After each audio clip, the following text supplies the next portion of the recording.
तो आता हे 25-30 लाखापर्यंत आणतील. हे प्लॅनिंग 4 चाकी ज्याच्याकडे असेल त्याही लाडक्या बहिणींना कदाचित नाही. आता खूप निकष लावलेत. संजय गांधी निराधार जे काही योजनेचा लाभ मिळतो 1000 रुपये, त्याला फक्त 500 मिळतील, म्हणजे 1500 मधून एकूण किती झाले तर 1500. असं गणित. यांची डोकी भ्रष्ट झाली आहेत, विकृत झाली आहेत. अशा पद्धतीचा हे निर्णय घेत आहेत. म्हणजे विकृत मानसिकताच आहे. त्या बिचाऱ्याला 1000 रुपये मिळतात त्या कुठेतरी निराधार महिलेला, आणि त्याला ते 1000 रुपये देत 1000 रुपये सोडून वरून 500 द्यायचे आणि 1500 सांगायचे. हे सोंगाडापणाचं सरकारचं चाललेलं आहे. हे काही बरोबर नाही. छगन भुजबळ यांनी मुख्यमंत्री देवेंद्र फडणवीस यांना पत्र लिहिलेलं आहे की शिवभोजन थाळी बंद करू नका, योजना चांगली आहे.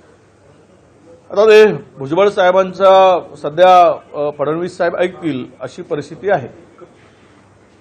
त्यामुळं कारण भुजबळ साहेब आणि फडणवीस साहेबांच्या जवळ गेल्याची चर्चा माध्यमामध्ये मोठ्या प्रमाणात आहे.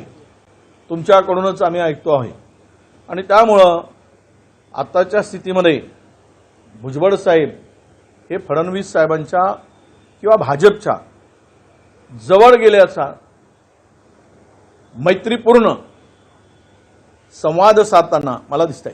हो, असं म्हणायचं आहे का तुम्हाला की भुजबळ साहेब भाजपच्या वाटेवर आहे, असं याचा अर्थ असा होतो? मी आज जाणार नाही, पण उद्या मात्र खात्री नाही. शेतकरी ज्या पद्धतीनं यापूर्वी सांगितलं निवडणुकीमध्ये, शेतकरी प्रचंड अडचणीत आहे. कर्जमाफी जी होत होती महाराष्ट्रामध्ये विविध सरकारमध्ये, ती कर्जमाफी होऊनही जवळपास 7.38 कोटी रुपयाची थकबाकी महाराष्ट्राच्या शेतकऱ्यांवरती आहे, अशी आता माहिती आलेली आहे. काय झालं, सरकारने जाहीरनाम्यात दिलं 3 लाखापर्यंतचं कर्ज माफ करू. लोक कशाला भरतील? लोकांनी विचार केला कर्ज माफ होणार आहे अशी